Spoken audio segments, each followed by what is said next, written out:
All right, we'll give it another minute or two since people seem to still be piling in. Happy to see many of you back.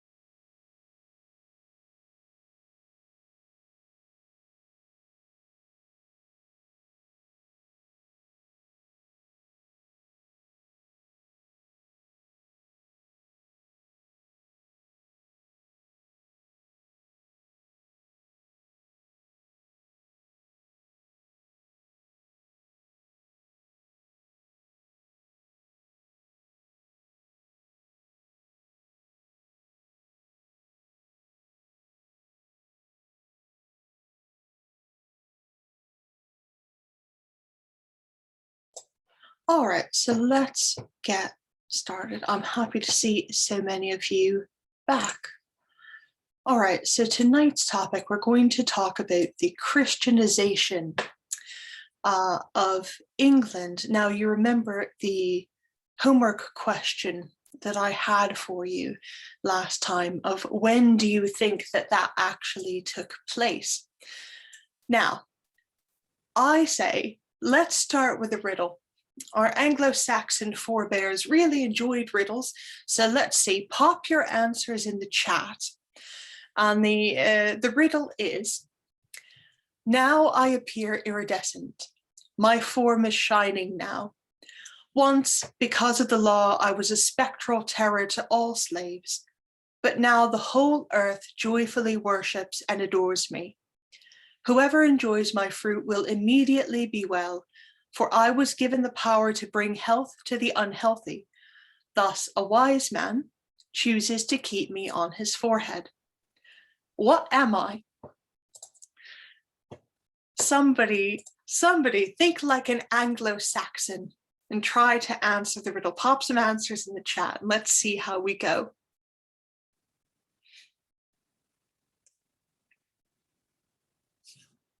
Okay, getting one or two by direct message. Anybody else? Nobody's quite got it yet. Could you say the question again? Okay, so I've had a few answers via direct message, but sadly, no one got it. That's all right. We're going to learn to think like 8th century Anglo-Saxons. And the answer is, it's the rood, it's the cross. So that riddle that I've just recited to you was written by the 10th Archbishop of Canterbury, a fellow called Tatwin. And this comes from the 8th century, from the re-evangelization of England, or perhaps I should say the re-evangelization of England. So tonight, as I said, we're going to talk about the Christianization of England and the period up to just the eve of the Norman Conquest. Now we'll go back to the homework question. When do you believe the Christianization of England actually occurred? Now, someone at the sort of Monday evening version of this told me that I was being very naughty in asking the question that way. And it is, in fact, a trick question, because it implies that we know two things that we haven't actually established yet. And the first is, what does Christianization mean? And the second is, what is England? Now, I'm hoping that by the end of tonight, we will have a working definition of both of those. But I should warn you, this is a vast topic. The Christianization of England is a vast topic, and we could do 6 sessions on just this.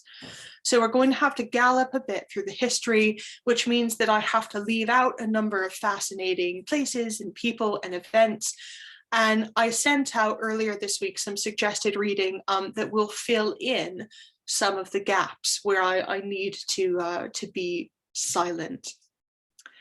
All right, so let's start with the Romans. Now, there is evidence from as early as around the year 200 of the presence of Christian believers in England.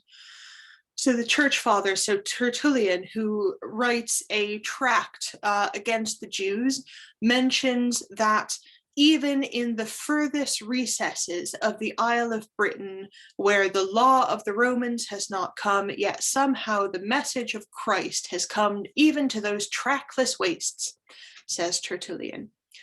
Origen, who's writing about maybe 40 years later, he lists all of the places where he thinks that Christian believers can be found, and Britain is included in that list of places. Now we also know, so that's the 2nd century. So from the late 2nd, early 3rd century. So from the 4th century, we know that British bishops were attending church councils. So the Council of Arles in 314, for example, we know that the bishops of York and London, and a 3rd bishop, probably the Bishop of Colchester, although that's disputed, rock up to the Council of Arles in 314. We know also that British bishops attended the council at Rimini in 359. But it's quite interesting because we can tell that the English church was quite poor. Why? Because all of the other bishops who attended that council of Rimini, the bishops from everywhere else in Christendom, refused to allow the emperor to pay for their expenses, so that they felt that they could be more independent at that council if the emperor didn't pay their travel expenses. Unfortunately, or fortunately for the emperor, the British bishops were so poor that they had to accept the emperor's offer to pay their travel and living expenses while they attended the council. The interesting thing is that the presence of bishops and the presence of bishops at councils indicates that by, say, 314, the English church had become established enough to have some sort of diocesan organization. There are bishops at York, London, Colchester, a couple of other places. So there is a church there, even if it is poor, even if it is somewhat nascent. Now, there's also some art historical evidence from this period. So you'll see the Cairo symbol in surviving Romano-British mosaics. And you can see surviving Romano-British chapels, Christian chapels at Lullingston, which some of you might have been to, Silchester. There are a couple of others that still remain from this period. So there was a church of some sort in the 2nd, 3rd century, and it was well organized, even if it was poor. Now, you're going to ask me, okay, given that there was obviously, Christian belief and a church in 3rd century Roman Britain, what happened? What happened between then and the re-evangelization of England in the 6th century? Where did that church go? Now, this was a sort of time period. The 4th, 5th, early 6th centuries were times of invasion. So you have the Jutes and the Angles and the Saxons coming over from mainland Europe. They invade and they push the native Britons out of most of what is now England towards Wales and Scotland. But the people who were displaced from southern and eastern England took their church with them. How do we know? Well, we know about this from a monk called Gildas, who wrote in the early 6th century in Wales.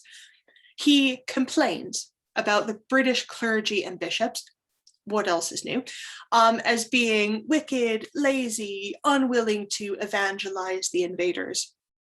But the point is that the fact that there are clergy and bishops for him to complain about show that there was still an English church with an ecclesiastical hierarchy, with organization, with synods, with monasteries still going. And I would say, please don't call it the Celtic Church. That is an artifact of post-Reformation and especially 19th and early 20th century historiography, as we're going to see a little bit later on. Just don't call it the Celtic Church. Okay, so Gildas complains, but the 5th, 6th century, 4th century is actually the great age of the English saint, and indeed the Irish and the Scottish saints. So the patron saints of, all of the nations of the United Kingdom come from this time, as do many of the other most interesting native saints. So the wonderful thing about virtue and sanctification is that they're super interesting. There's a sort of limited number of vices to cultivate, like everyone drinks too much, eats too much, whatever. Like there's a sort of short list of vices that people have. But virtue and sanctification, like all of the saints, are unique. And the early English saints prove this, and they're very fun. And I want to talk to you about two of them. So the first, and he will become very important, or rather the monastery founded in his name will become very important, St. Alban. So according to Bede, I've given you referenced his book in the email earlier this week. Alban is a layman, so he's not yet a Christian, of Verulamium. Now, this is during the persecutions of Diocletian, so this is around the year 304.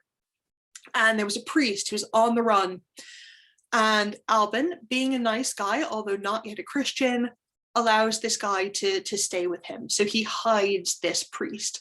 And during the time that this priest is hiding in Alban's house, he converts Alban to Christianity. Soldiers find out that Alban is hiding this priest. And when they come knocking at the door, Alban disguises himself as a priest, puts on the priest's cloak, and gives himself up instead of this priest who he's been hiding. So Alban is martyred for this. He's killed, and he's martyred on the spot, supposedly on the spot, where the Abbey of St. Albans now stands. And the reason why I mention this story is that abbey becomes the sort of crown jewel of medieval learning in England. So we are definitely going to come back to St. Albans Abbey in future episodes. The other one, as a Crusades historian, I love a battling bishop. So I just have to give out a shout out to my favorite, St. Germanus of Oxaire. So he came in the 4th century to confront the Pelagian heresy in England. Now you will sort of hear Pelagianism as England's sort of native heresy. There's this idea that, you don't need the grace of God, with your good works, you can sort of buy your way into heaven, as it were, absent the grace of God. So St. Germanus is not down with this. He's a bishop from Auxerre in France. He comes to confront this heresy via intellectual means. He ends up confronting it via not quite so intellectual means as well. He ends up leading the native Brythons to victory in battle against Pictish and Saxon raiders. And how he does this, it's great. He leads them into sort of valley between two high mountains. And he ordered his troops, he said, wait until I give you a sign and then shout when I tell you. So when these Pictish and Saxon raiders came near them, they cry out, the bishop has them cry out, Alleluia, 3 times. The sound echoed so much from the hills that the Pictish and Saxon raiders thought that they were confronting this sort of mighty army of 10,000 men, and they all sort of cut and run. And it's wonderful. So yes, you have a sword-wielding bishop, but he ends up, with the help of God, defeating these folks without shedding a drop of blood. It's wonderful, and they get the booty as well. This is, like I said, also the time period of our sort of patron saints. So St. Patrick, the patron of Ireland, is actually born in England. He goes to preach in Ireland. He gets captured. He becomes a slave in Ireland. He escapes, and then he goes to evangelize his former captors. St. Columba, patron of Scotland, is actually born in Ireland, but goes to preach in Scotland. The only, and this is a wonderful pub trivia question, the only patron saint of any of the nations of the United Kingdom who's actually born in the place that he's the patron of is St. David, who was actually a Welshman. So, well done to David. Okay, but the reason why I mention all of these people and all of these places is that the church continues to exist on these islands, albeit you can say somewhat on the periphery. But there is a church organization, there is evangelization happening. Christian belief is not snuffed out at any point that we can tell between the leaving of the Roman legions and the advent of the Augustinian Missions in 597. Okay, so speaking of the Augustinian Missions, now, many of you who did your homework and sent me an email and said, when does the Christianization of England actually begin? This is the date that they give, when Augustine of Canterbury lands in Kent in 597. Now, this is a very interesting story.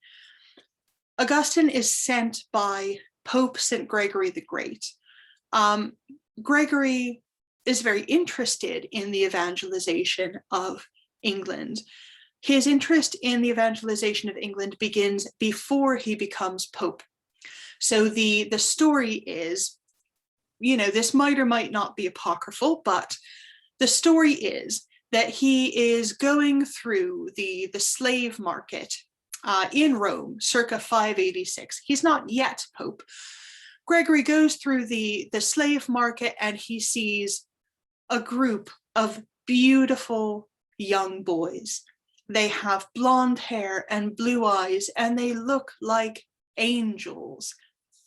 And he goes to the slave master and he says, "What are these? Where are they from?" "They're Angles," says the slave master.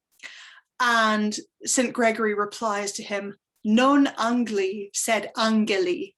Not angles, but angels. So from this time, Gregory begins buying up, yes, literally buying up, all of the Angle slaves. And his idea, supposedly, is to buy them up so that he can train them as missionaries so that they can go back to where they came from and evangelize the land that they're from. So Gregory becomes Pope in 590. Now, he had received numerous calls for evangelists in England, this sort of, slave buying up evangelization mission. He realizes at this point that it's kind of a slow burn, because, if they're like 6-year-old cherubic boys, probably it's going to take 10 or 15 years before he can send them out as missionaries. But meanwhile, he's receiving calls for evangelists to come to England. Now, who is calling? The people who are calling are the British bishops, asking the Pope to send them people. So Gregory is hearing that the English want to become Christians. Okay, he needs a sort of faster burn than his slave market plan. And Gregory had been an abbot before becoming Pope, so he selected one of his monks, Augustine, who, poor fellow, had basically no interest in being a missionary. He didn't want to be sent away from his comfortable monastery at Rome, but he is a man under obedience, so he goes in 596.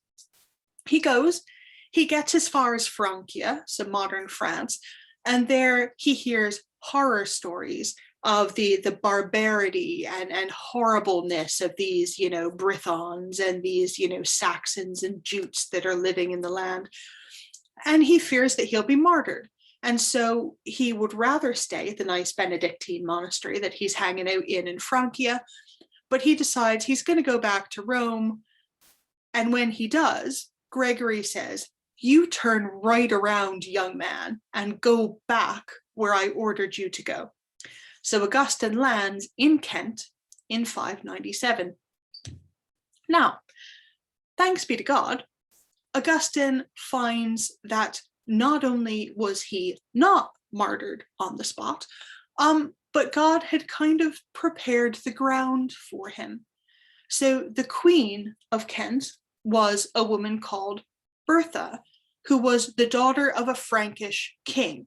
Bertha was already a Christian. Now, albeit she was married to a pagan, but her pagan husband was at least not unwilling to hear Augustine's message. So Bertha and her chaplains had prepared the ground. The remnant church, of course, had also prepared the ground. And at least from archaeological evidence, we can sort of see that the decline of the worship of Odin and Thor, etc., was taking place. So Bertha's husband agreed to meet Augustine, although he said that he wouldn't meet him indoors or under any covering because he was afraid that Augustine was going to do some sort of magic on him. But at least they met outside, and the king was converted. And that was the beginning of a very rapid conversion across the kingdom of Kent. So there were apparently 10,000 people who were baptized on Christmas Day, 597, only a few months after Augustine landed. But the thing is, Augustine, remember, had never wanted to be a missionary. So he doesn't really go outside of Kent, where he'd gotten a good reception. And, you know, he's there for 7 years. Augustine dies in 604. Everything seems to be going well. Augustine dies 604. King Ethelbert, whom he'd converted, dies in 616. And it all kind of falls apart in Kent for a while, because although the conversions had been very rapid, Christianity did not necessarily have very deep roots among the sort of descendants of the Anglo-Saxon invaders. So Kent, we'll leave Kent for a moment, but Kent was not the only kingdom on this island. There were a bunch of other kingdoms, so Sussex, Wessex, Mercia, East Anglia, etc. Not all of them are sort of contiguous with the modern counties, although, you know, it's not a bad comparison. So there are a bunch of other kingdoms. They all have their own conversion stories, which are fascinating, but we're going to have to pick one.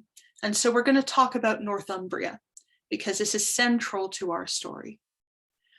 Okay, so Augustine had been in England, or in Kent rather, for about 4 years when another monk was sent out to help him. And this guy's name was Paulinus.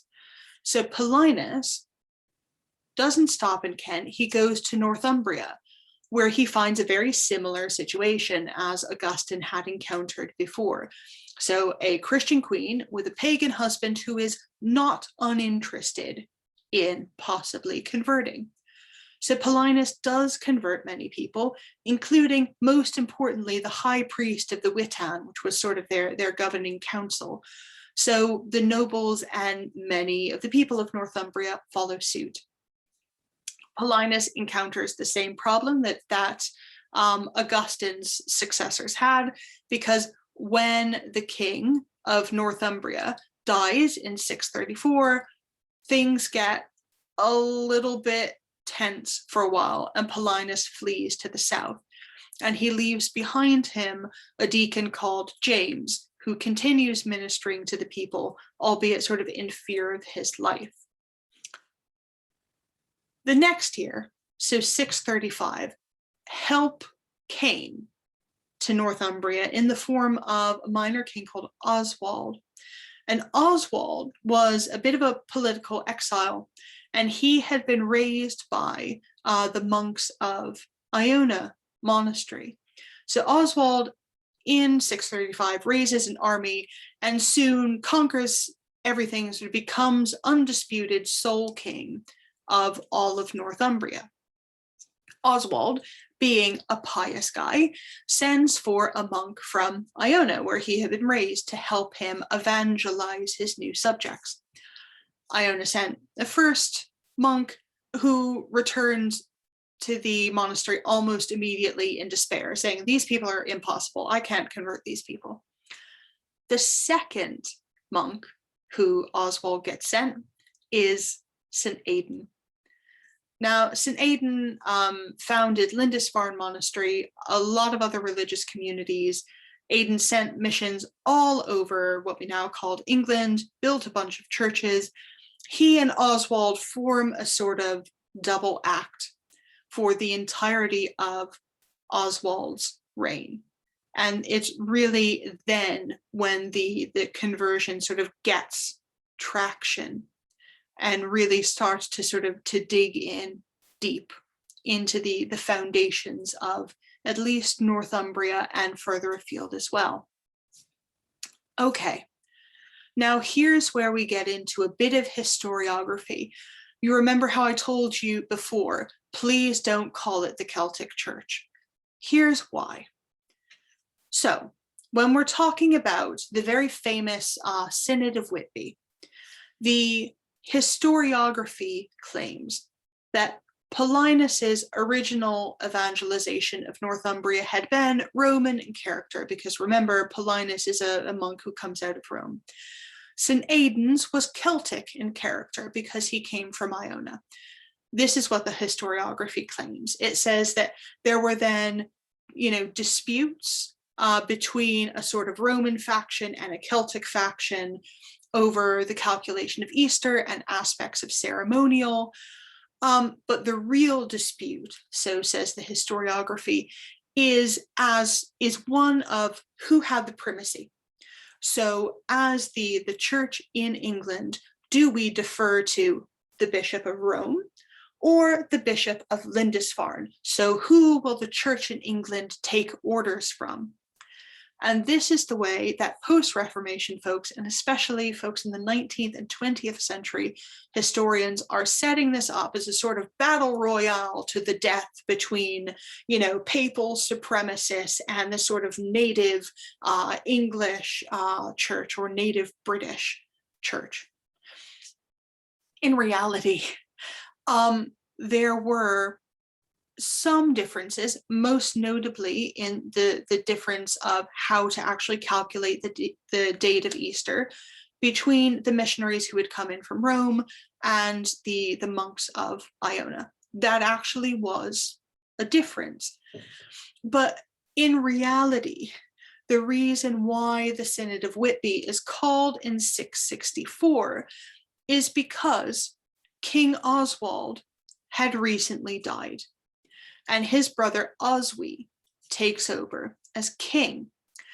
Now, Oswy, the new king of Northumbria, had a son who wanted to be king instead. So he was doing sort of machinations, and this synod is called essentially so that Oswy's son can try to get a bishop installed who would be favorable to his overthrowing his father. That's not the only reason why the Synod of Whitby happened, but that is a reason. It's also important to remember that modern scholarship, say within the last 20 to 30 years, shows that most British clergy had already accepted the Roman calculation of Easter by the time the Synod of Whitby was called. Their liturgy there is one surviving British missal from this time. Their liturgy is the Roman Rite. There are not doctrinal or even that much of a ceremonial difference between what people call the Celtic Church and the Roman Church at this time. I think most importantly, and it is impossible to overstate the importance of this, is that British bishops, the native ones, the people who formed the remnant church in Wales and Scotland and Ireland and what of England was not colonized, they considered themselves to be Roman. Romanitas was very important to the Britons. They considered themselves to be Roman, to be the remnants of Roman civilization in the islands of, Great Britain and Ireland. So they considered themselves to be Romans. And so it was a bit of a letdown for them. They felt a little bit betrayed when these missionaries come over from Rome and say, hey, you know, this sort of torch of Romanitas that you've tried to hold high despite all of the invasions and whatnot for the past 300 years, yeah, you're doing it wrong. They felt a little bit betrayed. So that was, the dispute was not between, you know, Rome and some sort of, you know, reified British or English church. It was essentially a dispute over what is it to be Roman, right? So what we call the Roman calculation of Easter won out at the Synod of Whitby, and King Oswy replaced those Ionian bishops who sort of took their toys and went home with bishops who came out of Ireland. But of course, less than 100 years later, Iona itself began calculating Easter the Roman way. So yes, the Synod of Whitby was important, but not for the reasons that the historiography often says. Okay, so we have, by the 6th century, we have a church. It's got a new infusion of missionaries from Rome. It is converting rapidly, especially the people of the north, but also the people of Kent and other kingdoms in the south. Just when you think, okay, we're getting traction here, more invasions, Viking invasions this time. Folks come over from Denmark, Gotland, and Frisia, and they lay waste to Lindisfarne, to Whitby, and to many other monasteries, almost destroying the church in the north and east of England, this church that had just been built up. You have King Alfred of Wessex, for example, and his successors. So Alfred, his reign began in 871, goes to 899. Alfred and his successors are laboring at this point to revive the church. And fortunately, a lot of these sort of Vikings, we would call them Vikings, who come over, they don't retain their worship of Thor and Odin.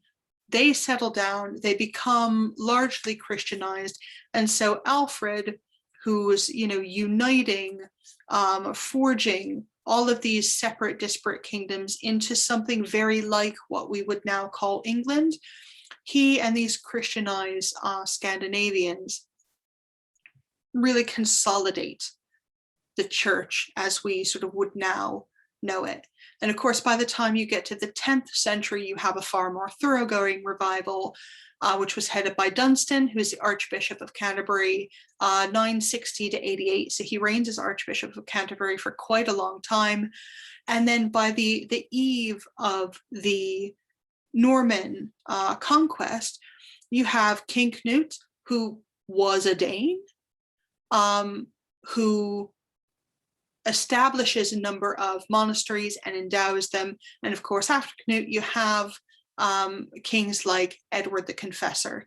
So by the eve of the Norman invasion, you have a distinctly English church that is well established with monasteries, we're settling down into a parish system by now. Okay, so that's the names and the dates and the places. That's a rapid whirlwind tour through them. But somebody is going to ask me, and it will be a really good question. And in fact, I think someone did ask me this last week, and it was a very good question. Can you make a distinction between the Christianization of the hierarchy of, say, kings and nobles for political reasons and the Christianization of the people? And it's a very useful and valid question, because we've seen in the 6th and 7th century that many of the conversions were only of noble people, and the church didn't have very deep roots, because, you know, as soon as the king and the evangelist died, well, they sort of, you know, backslid into whatever. But by the 8th century, I would argue that English culture, and by then it was a recognizably English culture, had developed sophisticated ways of thinking and writing about Christianity. So if you look at the literature from the time, Beowulf, for example, has numerous Christian elements. It has, references to stories in Genesis. Beowulf, the character, is acknowledging God as his protector, etc., etc. Now, of course, that's been disputed, and people say, well, it was monks who wrote it down. So, of course, they're just, inserting the stuff, and that, didn't exist before it was written down in the original story, which we don't have. So whether it existed in the original or not is pure speculation. So we're not going to talk about Beowulf. We're going to talk about something that is much more interesting and beautiful. It's a poem called The Dream of the Rood. It's from the middle of the 8th century. So from the middle, mind you, of all of these Viking invasions. And we're going to talk about this because it shows you both how deep Christianity had penetrated the culture by then, and how developed their theology actually was. So this is not a facile theology at all. And I want to take 2 minutes to read you an excerpt from what is a much longer poem to sort of show you what is going on with their theology by this time. So, the young hero stripped himself. He, God Almighty, strong and stout-minded, he mounted high gallows, bold before many, when he would loose mankind. I shook when that man clasped me. I dared still not bow to earth, fall to earth's fields, but had to stand fast.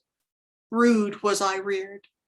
I lifted a mighty king, Lord of the heavens, dared not to bend. With dark nails they drove me through. On me those sores are seen, open malice wounds. I dared not scathe anyone. They mocked us both, we two together. All wet with blood I was, poured out from that man's side after ghost he gave up.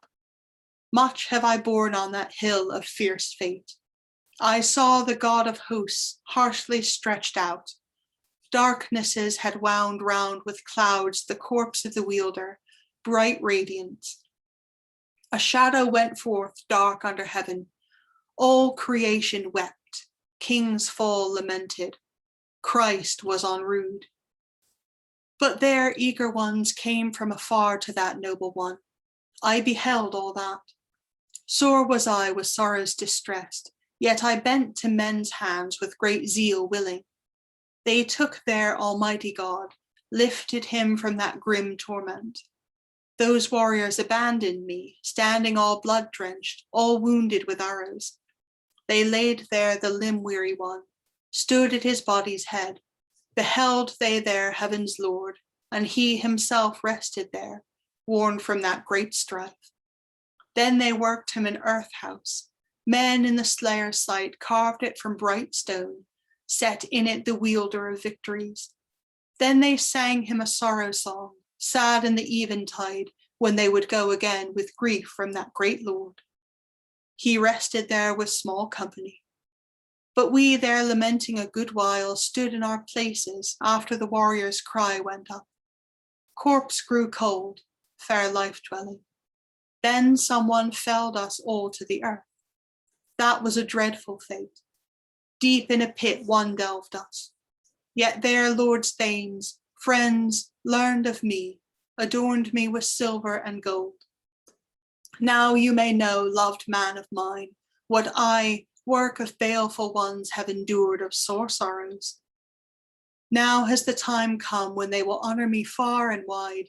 Men over earth and all this great creation will pray for themselves to this beacon. On me, God's Son suffered a while. Therefore I, glorious now, rise under heaven, and I may heal any of those who will reverence me. Right.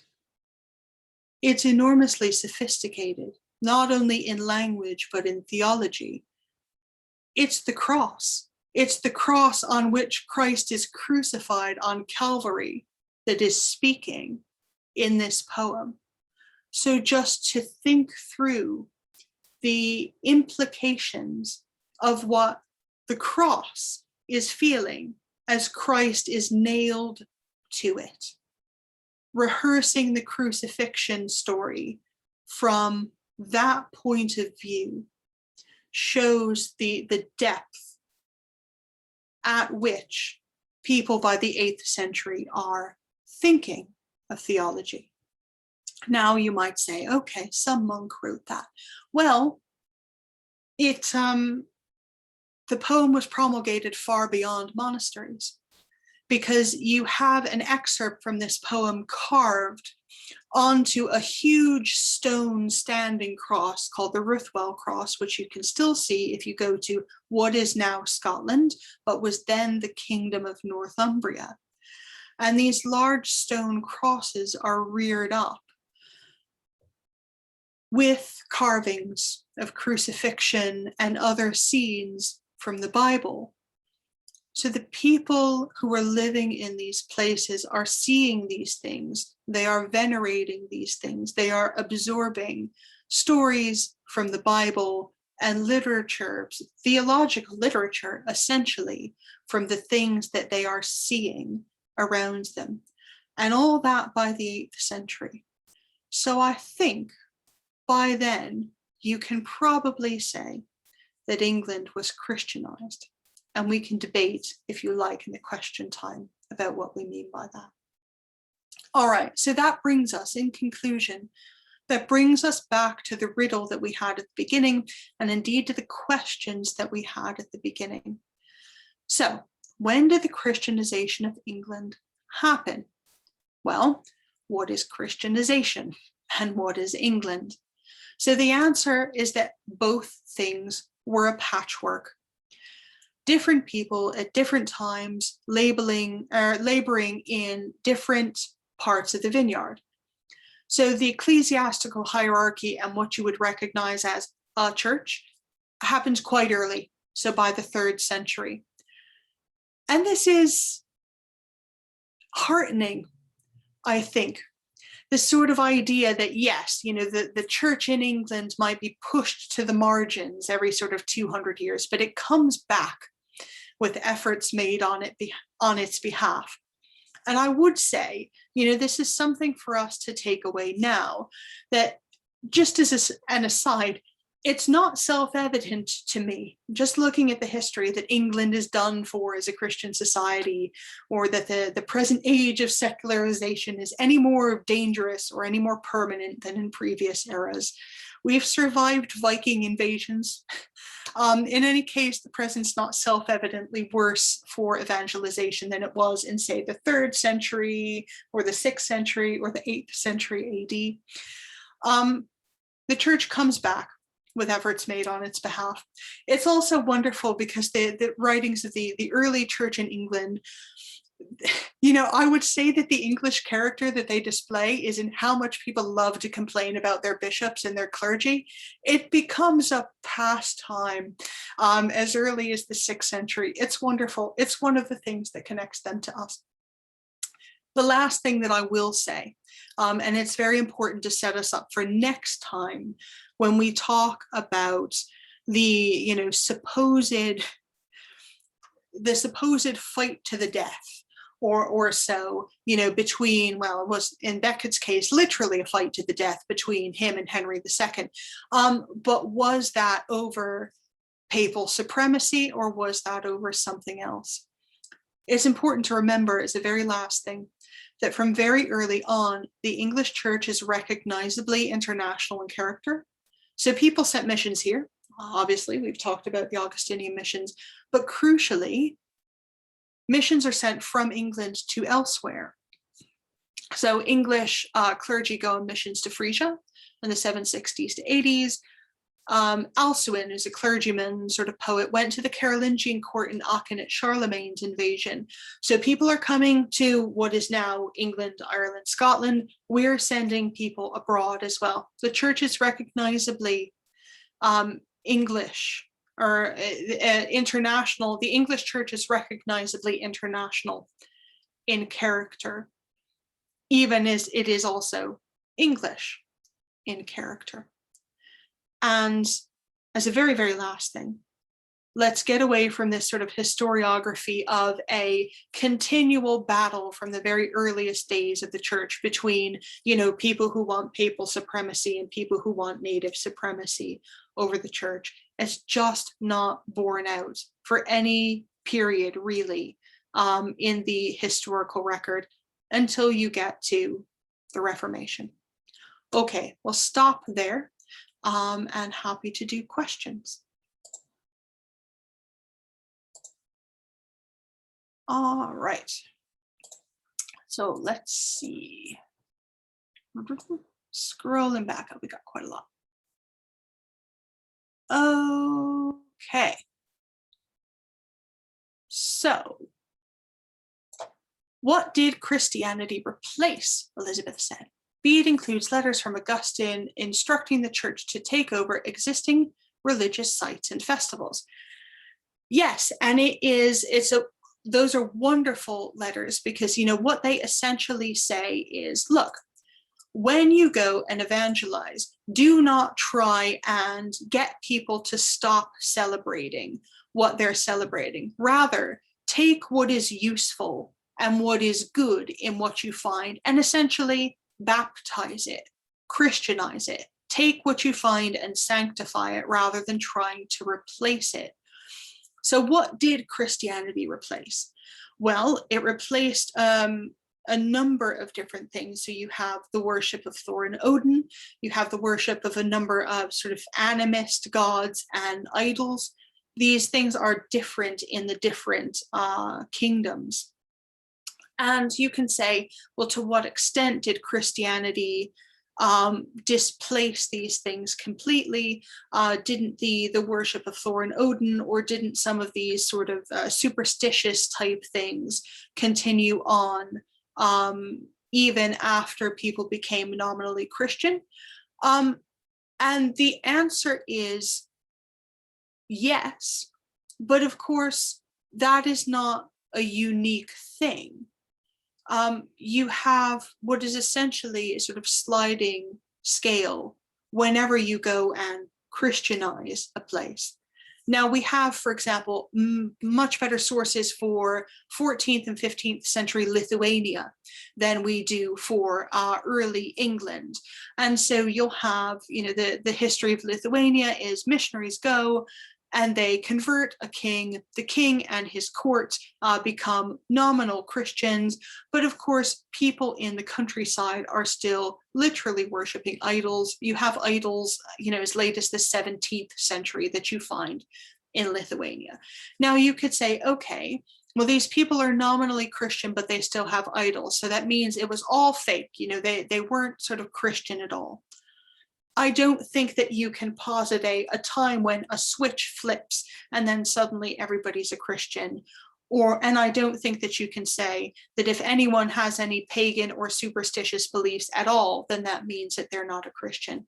All of these things are a sliding scale. And of course, you could argue, as I would, that even, in England in, say, the 17th century, people who, would literally fight you to the death if you told them that they weren't Christian, still have superstitious beliefs, say, in witchcraft, for example. And the sort of fear of witchcraft, I must say, is an early modern preoccupation, not a medieval preoccupation. But this sort of idea of the eerie and the supernatural, it doesn't leave even when people become Christianized. Okay. So let's see. When was the process of canonization begun for the English saints? Was martyrdom usually the cause? Oh gosh, and the answer is it depends on the saints. You have, some like Alban, for example, who were martyred, but a lot of them, they're sanctified because, they set up monasteries because they're evangelists. And many of those, for example, are not martyred. So it depends on the saint that we're talking about. Okay. How distinctive was the development and character of the church in Ireland compared to the one in Britain? Now, this is very interesting, and this is, again, a sort of 6 lecture series from someone who is much more knowledgeable about the church in Ireland than I am. You didn't have, I think what I will say is that they're distinctive in character only because, well, not only because, but one of the reasons is because you did not have the same idea of Romanitas in Ireland that you did in Britain, Britain having been colonized by the Romans, and Ireland not so much. So that is one distinctive difference in the development and the character of the Irish church. But for the rest of it, I'll leave that to people who specialize in the Irish church. So Steve says, how many sources do we actually have available to us for the period? Now, this is very interesting. People always talk about, the Dark Ages. Oh, it's the Dark Ages. I'm here to let you know, tattoo this on the inside of your eyeballs, please. The Dark Ages were Dark Ages because of a paucity of sources, rather than because everybody was living in a hut and pounding mud for a living.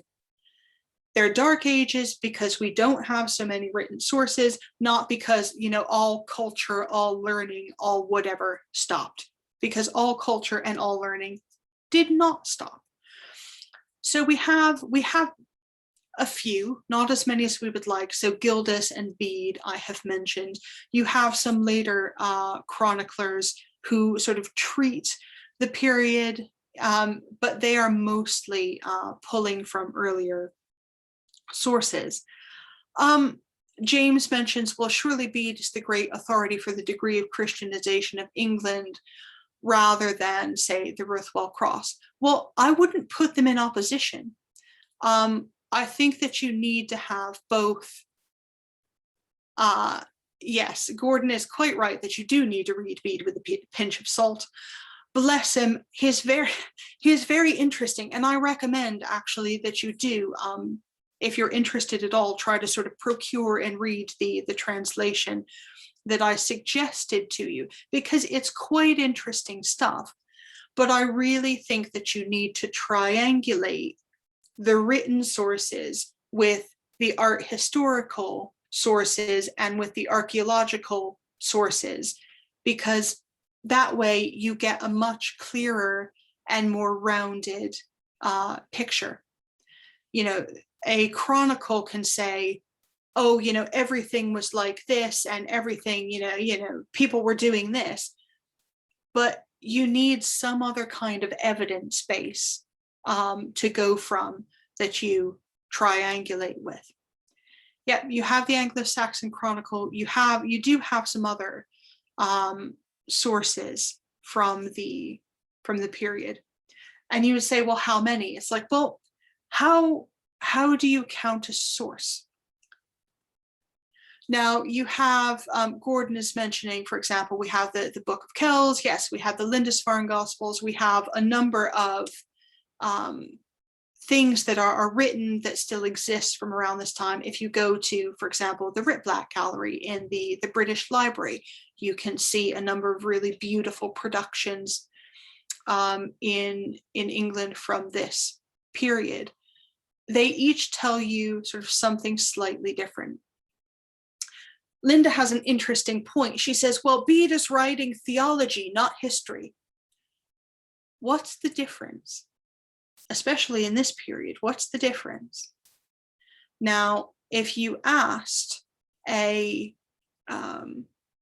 theologian of the time, they would say that fundamentally everything is theology, because theology is the queen of sciences. All the things that you do glorify God, and therefore, if you write history, it has a theological element to it. Because, of course, history is the history of salvation, right? So I don't think that you can posit such very neat distinctions between types of sources in this period, or indeed for much of the Middle Ages. Bede is writing an ecclesiastical history. He's interested in theology, but he's also trying to tell you, he says, something about the history of the times that he's writing in. So not so many neat distinctions, please, with the sources that we have. All right. Other questions, comments, etc.? We're getting up to the top of the hour, so we have time for one or two more.